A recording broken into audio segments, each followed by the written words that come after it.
The basic arpeggio behind this for the right hand is thumb, A, M, I. So it's P, A, M, I.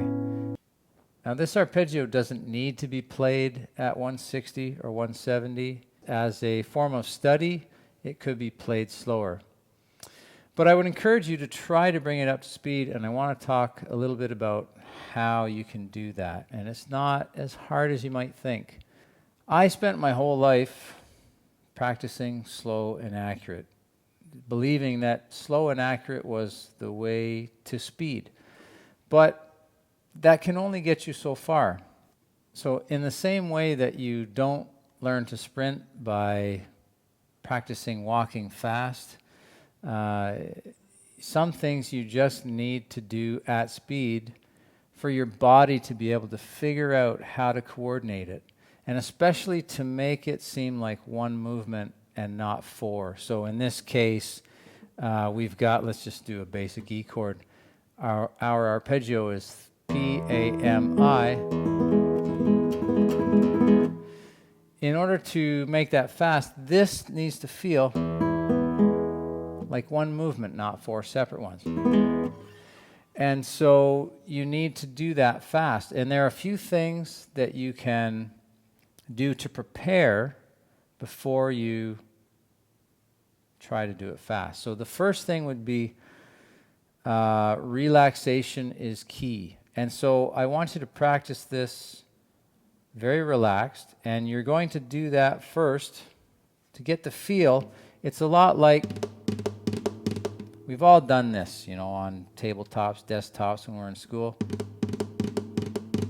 This arpeggio really shouldn't feel more difficult than that. It should be that relaxed for your hand and that natural. One finger following the other by the nature of how when one finger comes down, it wants to pull the next finger along with it. For our pinky, we want to make sure that follows in with the A finger, and that will keep that relaxation. So that's where it's going to start, is with the pinky and the A finger moving in together. And the other fingers want to follow. They want to curve in with that. So use that to your advantage. You may want to practice it very soft, just to get that relaxed feeling. Just do it soft, but I still want you to practice it fast. I don't want you to start off like this. I want you to start out very relaxed. See if we can get our right hand in here better. I've got my A finger prepared, my thumb prepared. Just soft. One finger following the next. And do them in single groups. Just one by itself, then pause, reflect on what you've done. Practice in front of a mirror. Keep an eye on your fingers. One group.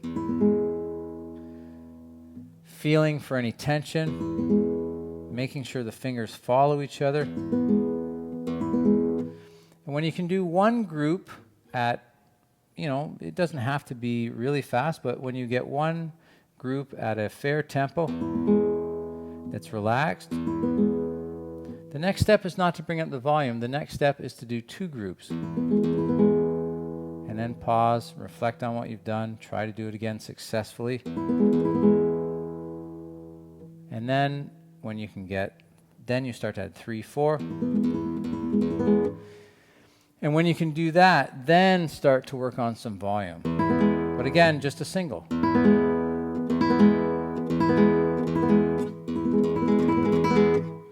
Okay, so focusing on relaxation, fingers following each other, and it really shouldn't be any more difficult or more strenuous for your hand than that sort of a thing. If it is, just work on the relaxation, loosen everything up, play softly again. Teach your hand what it feels like to play it relaxed. Only then bring up the volume and the pressure of your fingers.